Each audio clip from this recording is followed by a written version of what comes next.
हम भारत के लोग भारत को एक संपूर्ण प्रभुत्व संपन्न समाजवादी पंथ निरपेक्ष लोकतंत्रात्मक गणराज्य बनाने के लिए तथा उसके समस्त नागरिकों को सामाजिक, आर्थिक और राजनीतिक न्याय, विचार, अभिव्यक्ति, विश्वास, धर्म और उपासना की स्वतंत्रता, प्रतिष्ठा और अवसर की समता प्राप्त कराने के लिए तथा उन सब में व्यक्ति की गरिमा और राष्ट्र की एकता और अखंडता सुनिश्चित करने वाली बंधुता बढ़ाने के लिए दृढ़ संकल्प होकर अपनी संविधान सभा में आज तारीख 26 नवंबर 1949 ईस्वी को इस संविधान को अंगीकृत, अधिनियमित और आत्मार्पित करते हैं। जय भीम, जय भीम, जय भारत, जय भारत, जय संविधान, जय संविधान, जय विज्ञान, जय विज्ञान। अब शांति से बैठे। आज हम विश्व रत्न ज्ञान के प्रतीक भारत रत्न बाबा साहब अंबेडकर आदर्श विद्यालय दमोह हल्द्वानी में स्वतंत्रता की 78वीं वर्षगांठ मनाने जा रहे हैं, मना रहे हैं।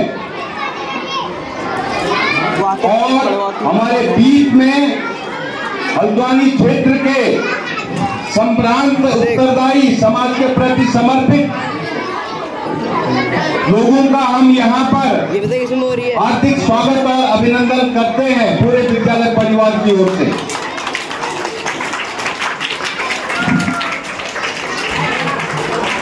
पूरे विद्यालय परिवार की ओर से, क्योंकि उनको ये संज्ञान था कि बाबा साहब विश्व रत्न भीमराव अंबेडकर जी का विद्यालय दमोह में है। उनको निमंत्रण न दिए जाने के बावजूद वो इस विद्यालय के बच्चों का उत्साहवर्धन करने के लिए इस कार्यक्रम में उपस्थित हुए। हम उनके ऋणी हैं, हम उनके कर्जदार हैं। बाबा साहब ने इस देश को क्या दिया बच्चों? क्या दिया इस देश को? संविधान दिया। क्या दिया? और उस संविधान की वजह से ये विद्यालय इस क्षेत्र में स्थापित है। संविधान जो है उसने क्या बना रखा है? एक संस्था बना रखी है। और उस संविधान की वजह से जिसकी आपने अपनी प्रस्तावना का अमल किया और उसकी शपथ ली, तो आप लोग बाबा साहब की 32 डिग्रियों के बारे में जानते हैं। लेकिन मैं हर बच्चे को ये बोलना चाहता हूँ कि बाबा साहब की 32 डिग्रियां, एक एक बच्चा एक एक डिग्री लेकर के आगे बढ़ेगा। बाबा साहब ने 32 डिग्रियां ली, 9 भाषाओं का ज्ञान था। और मेरे जो बच्चे हैं वो बाबा साहब की एक एक डिग्री लेकर के अपने जीवन को पूरा करेंगे। कसम खाओ, कसम है ना?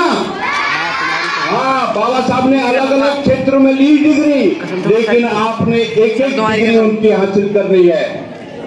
और बाबा साहब के संविधान ने आप लोगों को इस देश में, देखिए, तमाम लोग प्रधानमंत्री हुए, राष्ट्रपति हुए, राज्यपाल हुए, मुख्यमंत्री हुए, IAS, CM हुए, PM हुए, DM हुए, SP हुए। ये किसने बनाए? बाबा साहब के संविधान ने बनाए। तो तुम्ही लोगों में से कल के दिन में भारत का प्रधानमंत्री बन सकता है, भारत का राष्ट्रपति बन सकता है, IAS बन सकता है, IPS बन सकता है, CM बन सकता है, PM बन सकता है। लेकिन आपको बाबा साहब का पहला मंत्र याद करना पड़ेगा, शिक्षित बनो। क्या बनो? शिक्षित नहीं बनोगे तो मेहनत मजदूरी करोगे। क्या करोगे? और शिक्षित बनोगे तो प्रधानमंत्री बनोगे, राष्ट्रपति बनोगे और मुख्यमंत्री बनोगे, राज्यपाल बनोगे और डीएम बनोगे, कमिश्नर बनोगे, एसपी बनोगे और लेक्चरर बनोगे, साइंटिस्ट बनोगे, डॉक्टर बनोगे, इंजीनियर बनोगे। ये कब होगा? पढ़ने लिखने के बाद। कब होगा? बाबा साहब ने क्या कहा है? बाबा साहब ने कहा है कि एक रोटी कम खाओ, एक कपड़ा कम पढ़ो, कम पहनो, लेकिन पढ़ाई मत छोड़ो। क्या कहा है? पढ़ाई मत छोड़ो। देखो 15 अगस्त 1947 को हमारा देश क्या हुआ? आजाद हुआ। हमारा देश क्या हुआ? आजाद तो हुए, लेकिन इस विद्यालय में अभी भी तमाम बच्चे बीपीएल परिवारों से आते हैं, अंत्योदय परिवारों से आते हैं। अभी हमको आर्थिक आजादी नहीं मिली, गरीबी की रेखा से नीचे जीवन यापन कर रहे हैं और अंत्योदय परिवार के बच्चे यहाँ पर पढ़ने के लिए आते हैं। कोई जो है पढ़े, जो आर्थिक स्थिति मजबूत है वो बच्चे यहाँ पर पढ़ने के लिए नहीं आए हैं। जिनकी आर्थिक स्थिति कमजोर है वो बच्चे यहाँ पर पढ़ने के लिए आए हैं। तो ये अभी जो है इस देश की गरीबी की जो गुलामी है, हमको उसको काटना है। इस देश की गरीबी की गुलामी को हमको काटना है। इस देश की अशिक्षा की गुलामी को हमको काटना है। जिन्होंने 75 साल तक शासन किया, अभी आधी आबादी जो है हमारे देश की अशिक्षित है, गरीबी की रेखा से नीचे जीवन यापन कर रही है। तो इसको कौन पूरा करेगा? हम भारत के लोगों को पूरा करना पड़ेगा। आप लोग, हम भारत के लोग हैं, भारत के नागरिक हैं।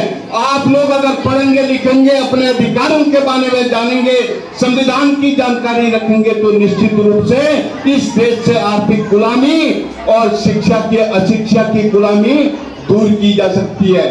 अभी हमको जो है उन स्तर पर जाना है। बाबा साहब ने कॉन्स्टिट्यूशन दिया। कॉन्स्टिट्यूशन इसलिए दिया कि इंस्टीट्यूशन बनाएंगे लोग। ये जो है 1996 में उस समय के लोगों को मैं सलाम करता हूं, जिन्होंने बाबा साहब के नाम का विद्यालय यहाँ पर स्थापित किया। नहीं तो ये पूरा उत्तराखंड, यहाँ पर 13 जिले हैं और कहीं पर विद्यालय नहीं देखा बाबा साहब के नाम से। लोग एक से एक जो है आगे बढ़ चुके हैं और आईपीएस बन गए, आईएएस बन गए, रिटायर हो गए। उनके पास संपत्ति की कोई कमी नहीं है, लेकिन कमी है तो सोच की कमी है कि बाबा साहब ने कॉन्स्टिट्यूशन दिया तो उन्होंने इंस्टीट्यूशन नहीं बनाई। ये एकमात्र ऐसी संस्था है जो बाबा साहब के विचारों को फैलाने का काम करती है। और हमारे बच्चे जिन्होंने भी कार्यक्रम यहाँ पर दिए, उनको बाबा साहब की जानकारी है, क्योंकि उनको ये मालूम है कि बाबा साहब ने विश्व को एक ऐसा संविधान दिया जिससे मानवता आगे बढ़ रही है, जिससे दुनिया के लोग आगे बढ़ रहे हैं, दुनिया के जो शोषित लोग हैं वो आगे बढ़ रहे हैं। विश्व को ऐसा संविधान दिया, भारत का ही नहीं, ये विश्व का संविधान है जो मानवता को आगे बढ़ाने का काम करता है। तो प्यारे बच्चों, आप लोगों को ये कार्यक्रम सिर्फ नाच गाने के रूप में नहीं लेना है, इस कार्यक्रम को अपने जीवन का हिस्सा बनाना है। अगर आप जीवन का हिस्सा बनाएंगे तो निश्चित रूप से आपको पीछे करने वाला कोई नहीं होगा। बाबा साहब ने भी बहुत मुसीबतें झेली। आप लोगों ने अगर एनटीवी में बाबा साहब महानायक अगर आपने सीरियल देखा होगा तो आपको पता होगा कि उन्होंने कितनी जिल्लतें झेली, कितनी परेशानियां झेली। तो हमको क्या करना है कि उन्होंने ये बोला है, हम भारत के लोग। पहला वाक्य क्या है? पहला वाक्य क्या है? भारत को एक प्रभुत्व संपन्न। कौन बनाएगा प्रभुत्व संपन्न? हम बनाएंगे। कौन बनाएगा? हम इस देश के नागरिक हैं, हम इस देश को प्रभुत्व संपन्न बनाएंगे और शक्तिशाली राष्ट्र बनाएंगे। इससे पहले क्या था? इससे पहले विदेशी शक्तियों का गुलाम था ये देश। कौन थे इस देश के अंदर विदेशी शक्तियां? अंग्रेज थे। कौन थे? अंग्रेज थे। उन्होंने इस देश को गुलाम बनाया और इस देश को गुलाम बनाने का कारण क्या था? हमारे देश के लोगों की कमियां, उनमें एकता नहीं थी, उनमें सामाजिक विवेक था, सांप्रदायिक विवेक था, इसलिए देश गुलाम बना। इस देश को आजाद करने के लिए इस देश के लोगों को कुर्बानी देनी पड़ी, लेकिन कुर्बानी देने से पहले मैं कहना चाहता हूं कि वो गुलामी के कारण क्या थे। वो गुलामी के कारण आज हमारे बीच में नहीं रहने चाहिए। अगर गुलामी के कारण मौजूद रहेंगे हमारे देश के अंदर, फिर दोबारा देश गुलाम होने से कोई बचा नहीं सकता। मैं बोलना चाहता हूं, आज वो शक्तियां इस देश के अंदर वैमनस्य, सांप्रदायिकता, विभेद, असमानता, गैर बराबरी थोपने के लिए जो है सरकार काम कर रही है। ऐसे देश का भला नहीं होगा, ऐसे देश शक्तिशाली नहीं बनेगा। जिस देश में लोग आधी से अधिक आबादी जो है अनपढ़ रहेगी, वो देश क्या मजबूत होगा? वो भाई आधी से अधिक आबादी जिस देश की जो है अनपढ़ रहेगी, शिक्षा नहीं मिलेगी, वो देश मजबूत होगा? नहीं होगा। जिनको 2 वक्त की रोटी खाने को नहीं मिलती है, पेट भरने को मिलती नहीं है, तो वो देश क्या शक्तिशाली होगा? नहीं होगा। एक समय था हमारा देश सोने की चिड़िया था। वो कौन सा काल था? सम्राट अशोक का काल। कौन सा काल था? सम्राट अशोक का, मौर्य वंश का साम्राज्य जब था तो सोने की चिड़िया था। लेकिन सोने की चिड़िया बनाने की ओर आज लोग नहीं है। तो प्यारे बच्चों, मैं यही आप लोगों से कहना चाहता हूं कि भाई देखो, हमारे एक हाईवे विभाग के वो आए, उन्होंने आपकी जो है जरूरतों को समझा और ये बात जो है उनके जहन में थी कि हम अपने बच्चों को जो है कुछ न कुछ देके जाते हैं। 50,000 रुपया उन्होंने देने के लिए बोला है, और भी जरूरत होती है, कोई जरूरत होती है तो उसको देने के लिए बोला है। ये जो है पेड़ उन लोगों ने लगाया 1996 में, जिन लोगों ने, जिनके पास सोच थी, बाबा साहब की सोच थी, उन्होंने लगाया और उसके बाद खाद पानी देने वाले लोग मिलते रहे और आज तक जो है ये खाद पानी मिलता रहा। अगर पेड़ लगाया उसको छोड़ दोगे तो वो सूख जाएगा जब तक उसको खाद पानी नहीं मिलेगा। आज हम हैं, कल हम नहीं रहेंगे, फिर लोग आएंगे, लेकिन ये संस्था रहेगी।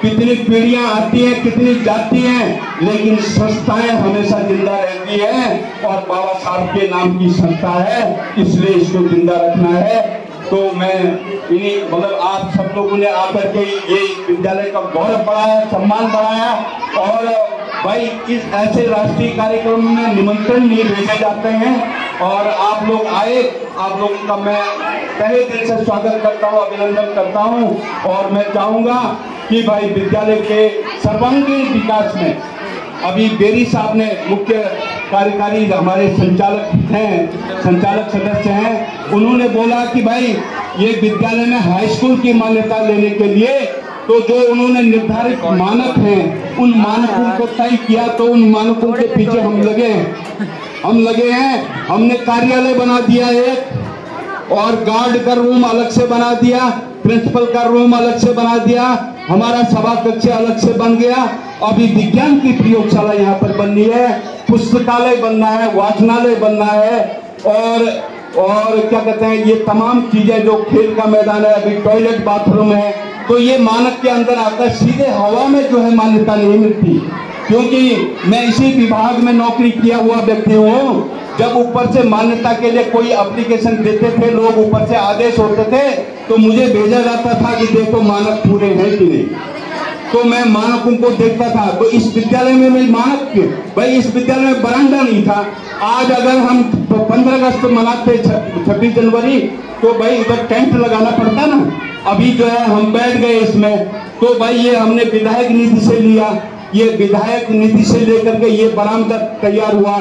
और उधर क्या कहते हैं, सबसे पहले हमारे प्रकाश बेरी जी अभी चले गए और SD आर्या, उन्होंने जो है कार्यालय और गार्ड के रूम के लिए जो है सबसे पहले मदद की। 5,000 ईंट एक ने दिए और 3,000 ईंट एक ने दिए, शुरुआत हुई। फिर सीमेंट के कट्टे भी आते रहे। तो भाई सहयोग की जरूरत होती है। बाबा साहब के नाम का विद्यालय है, गवर्नमेंट की तरफ से कोई यहाँ पर योगदान नहीं है, कोई भी योगदान नहीं है। हाँ, हम जनप्रतिनिधियों से कह करके रिक्वेस्ट करके जो है उनसे जो है सब हमारी मैडम इंदिरा हितेश जी ने दिया है, ये जो है उनका नाम है, अभी वो चले गई नहीं रही, लेकिन उनका नाम है, उनसे हमने रिक्वेस्ट की, आप, मैंने कहा हम आप यहाँ की माननीय विधायिका हैं तो आपको ये काम करना है, तब जाकर के ये इतना हुआ है। तो क्रमशः कमियां तो हमेशा रहेंगी, कमियां हमेशा रहेंगी, किसी का कार्यकाल आए कमियां हमेशा रहेंगी, लेकिन उन कमियों को पूरा करना सब लोगों का दायित्व होता है ना, सब लोगों का दायित्व। सिर्फ कमियां गिनाने से नहीं होगा, उसको पूरा करने के लिए भी आगे आना पड़ेगा। यहाँ पर ऐसा नहीं कि भाई कोई भी व्यक्ति अपनी तरफ से योगदान दे सकता है, अपनी तरफ से, उससे कोई वो नहीं है, अपनी तरफ से योगदान दे सकता है। आप मंदिरों में चढ़ा हुआ छोड़ दो, ये असली मंदिर है, ये विद्या का मंदिर है। अगर इसको अगर आगे बढ़ाएंगे तो निश्चित रूप से जो है हमारी आने वाली पीढ़ियां मजबूत होंगी। ये विद्या का मंदिर है, यहाँ का चढ़ा हुआ बेकार नहीं जाएगा, यहाँ के चढ़ावे में कोई नहीं खाता, यहाँ के चढ़ावे में कोई नहीं पीता, यहाँ के चढ़ाव में जो है इन नादान बच्चों को, और ये बीपीएल और अंत्योदय परिवार के बच्चे हैं, ये कोई अच्छे घरानों के बच्चे नहीं, आर्थिक स्थिति ठीक नहीं इन लोगों की, और गोद लिए हुए कई बच्चे फीस नहीं दे पाते। मैंने प्रिंसिपल सर से कहा आप सिर्फ एडमिशन दे दो, बस बाकी इंतजाम हम करते रहेंगे। और ऐसा करते करते हमने जो है तमाम बच्चों को एडमिशन दिया, और उसके बाद जो है क्या कहते हैं, आपका डोनेशन के लिए गोद लेने वाले लोग भी मिले, कई लोग मिले, कई लोगों को गोद लिया है, कई बच्चों को गोद लिया है, क्योंकि ऐसे बच्चे भी हैं जिनके माँ बाप नहीं, और ऐसे बच्चे भी हैं जिनके पिताजी नहीं है, माँ घरों में काम करके जो है अपना जीवन यापन करती है, ऐसे बच्चे भी हैं। तो ये जो है असली सहयोग, मानवता के लिए सहयोग होगा। इसके लिए हमारे जितने भी संगठन हैं चलाने वाले, देखो ना, मतलब जितना भी कर पाएंगे अपने टाइम पर, ये हमारी शान है, बहुजन समाज की शान है, इसको बहुजन समाज की शान बना करके रखना है। और ये तमाम कार्यक्रम हमारे होते हैं, तो इस तरह से कार्यक्रम हम यहाँ पर आयोजित भी कर सकते हैं। हमारे बहुजन समाज के कार्यक्रम संडे के दिन, जिस दिन छुट्टी होती है, तमाम कार्यक्रम हम कर सकते हैं। इसलिए मैं अपील करना चाहूँगा कि भाई जितना भी इसके लिए मदद हो सकती है, इसको आगे बढ़ाने के लिए आप अपने सोर्स के माध्यम से, आप खुद भी कर सकते हैं, अपने सोर्स के माध्यम से भी बहुत सारी। अभी प्रकाश बेरी जी, ये अकाउंट ऑफिसर है हमारे हाईडील में, वो अपने जो है बॉस को यहाँ लेके आए, है ना, उनके दिल दिमाग में था, वो तो अपने बॉस को लेके आए। अब वो सक्सेना जी हैं, है ना, उन्होंने जो है यहाँ पर आकर के अपनी तरफ से जो है खुले दिल से जो है ये सहयोग दिया, हमने नहीं कहा। तो प्रकाश बेरी जी यहाँ के मेंबर हैं, इसलिए उन्होंने अपने अप्रोच से उन्होंने कहा। तो आप सभी लोगों से मैं हाथ जोड़ करके निवेदन करना चाहता हूँ, ये संस्था जो है सबकी है, बाबा साहब की, मतलब जो बाबा साहब के मानने वाले लोग हैं। बाबा साहब की पूजा नहीं करनी है, बाबा साहब की पूजा नहीं करनी है, और मैं क्या कहता हूँ, पूजा करनी है, पूजा करनी है। एक मैंने बोला पूजा नहीं करनी है, और दोबारा मैंने क्या बोला, पूजा करनी है। पू का मतलब होता है पूरी, जा का मतलब होता है जानकारी। बाबा साहब के बारे में पूरी जानकारी हासिल करनी है, क्या उन्होंने संघर्ष किया, क्या हम कर सकते हैं, पूरी जानकारी हासिल करनी है। बाबा साहब के बारे में पूरी जानकारी हासिल करनी है, और उनके अनुसार काम करना है धरातल में। एकमात्र विद्यालय इतने हल्द्वानी नगर निगम का 6 जिलों का केंद्र है, और पूरे उत्तराखंड के अंदर मैं समझता हूँ कि एक ही विद्यालय बाकी मेरे नोटिस में नहीं है। तो इसको हमको आलीशान बनाना है, ये हमारी शान है। बाबा साहब के नाम का विद्यालय हमारी शान है, हमारी धरोहर है। जैसे भारत का संविधान, हमारी शान भारत का संविधान है ना, मेरी शान भारत का संविधान, तो मेरी शान ये बाबा साहब का विद्यालय, ये हर किसी को समर्पित होकर के करना है। तो जो भी बातें हुई हैं, आप लोगों को कष्ट हुआ होगा, और लंबा समय हमारे बच्चों ने जो है यहाँ पर कार्यक्रम दिया। और मैं ये कहना चाहता हूँ यहाँ के टीचर्स के लिए, बच्चों सुनो, लास्ट सेंटेंस बोल रहा हूँ, गुरु बिन होय न ज्ञान, बोलो, गुरु के बिना ज्ञान नहीं हो सकता, और शिष्य के बिना मान नहीं हो सकता। गुरु के बिना ज्ञान नहीं हो सकता और शिष्य के बिना। और जिन गुरुओं ने ये कार्यक्रम तैयार करवाया, जिन गुरुओं ने यहाँ पर कार्यक्रम तैयार कराया और बच्चों ने बड़े शान से गुरुओं का सम्मान रखा, तो हमारे गुरुजन लोगों के लिए बहुत जोरदार ढंग से ताली बजाओ। मैंने क्या कहा? गुरु बिना होए न ज्ञान, शिष्य बिना होए न मान। क्या कहा? हाँ, गुरु बिना होए न ज्ञान, शिष्य बिना होए न मान। शिष्य का मान, वो गुरु का मान भी तब होता है जब शिष्य जो है पैदा होता है बहुत अच्छा, शिष्य उस काबिल बनता है तो अपने गुरु का सम्मान करता है। इन्हीं शब्दों के साथ सभी लोगों को फिर हम स्वतंत्रता दिवस की बधाई देना चाहते हैं और आपका आने वाला समय बिल्कुल स्वर्णिम बने और मैं ये शुभकामनाएं देता हूं और साथ ही इस कार्यक्रम के समापन की घोषणा करता हूं। जय भीम।